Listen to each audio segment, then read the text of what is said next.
हुकूमत सिंध का इदारा Sindh persons with disabilities protection authority under section 11 of Sindh empowerment of persons with disabilities act 2018 के तहत खुसूसी अफराद को सरकारी, नीम सरकारी, गैर सरकारी और निजी इदारों में 5% कोटे के तहत खुसूसी अफराद को नौकरियां हासिल करने में मुआवनत फराहम करता है। 5% कोटे के तहत नौकरियां हासिल करने के लिए खुसूसी अफराद को वज़ा करदा तरीक़ाकार पर अमल दरामद करना होता है और तरीक़ाकार कुछ यूं है। सबसे पहले खुसूसी फर्द को नौकरियों के लिए दरख्वास्त मुख्तलिफ महकमों के जरिए या बराह रास्त government vocational rehabilitation employment centre persons with disabilities को देनी होगी। इसके बाद नौकरी के मयार के मुताबिक Sindh empowerment of persons with disabilities act 2018 के सेक्शन 11 के सब सेक्शन 12, 13 और 15 के तहत दरख्वास्त की जांच और जायजा लिया जाएगा। दरख्वास्त के जायजे के बाद दरख्वास्त देने वाले खुसूसी फर्द को SPDPA बजरिया टेलीफोन दरख्वास्त जमा होने की तस्दीक करेगा और साथ में इब्तिदाई राय अगर SPDPA नुमाइंदा दरख्वास्त के हवाले से देना चाहे तो देगा। इसके बाद एक ऑफिशियल लेटर दरख्वास्त देने वाले फर्द को भेजा जाएगा जिसमें नौकरी पाने के ख्वाहिशमंद खुसूसी फर्द से उसकी मतलूबा मालूमात और दस्तावेजात तलब की जाएंगी। तमाम दस्तावेजात और मालूमात जमा होने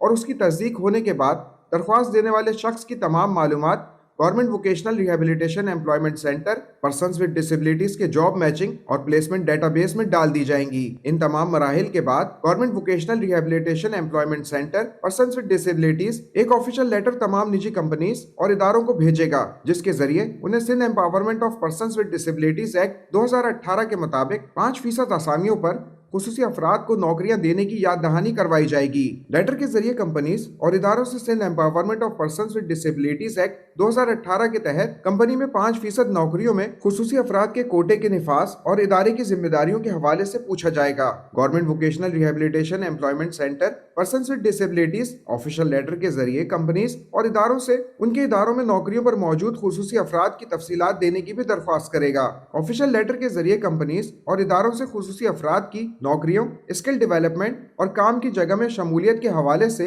SPDPA हुक्काम के साथ मीटिंग रखने की दरख्वास्त भी की जाएगी ताकि इसमें सरकारी इदारे और निजी शोबे के दरमियान खुसूसी अफराद की फलाह बहबूद के लिए ताउन को बढ़ाने पर गुफ्तगू की जा सके। इसके बाद कंपनीज और इदारों को तमाम खुसूसी अफराद जो कि नौकरियों के ख्वाहिशमंद हैं उनकी फहरिस्त भेजी जाएगी। ऐसे इदारे और कंपनीज जिसमें 5% कोटे के मुताबिक खुसूसी अफराद नौकरियों पर नहीं होंगे उन कंपनीज और इदारों पर जोर दिया जाएगा कि वो Sindh empowerment of persons with disabilities act 2018 पर अमल करें। इन तमाम मरहलों के बाद government vocational rehabilitation employment centre persons with disabilities दी जाने वाली फहरिस्त दरख्वास्तों की पैरवी करेगा और फॉलो अप टेलीफोन और ऑफिशियल लेटर के जरिए करता रहेगा। साथ में इन कंपनीज और इदारों पर जोर दिया जाएगा कि वो बर वक्त दरख्वास्तों पर फैसला करे ताकि खुसूसी अफराद के लिए मौक़ों को बढ़ाया जा सके। SPDPA की कोशिशों पर अगर नताइज के हवाले से बात की जाए तो अब तक 26 खुसूसी अफराद government vocational rehabilitation employment centre persons with disabilities के तहत मुख्तलिफ कंपनीज और इदारों में नौकरियों पर लग चुके हैं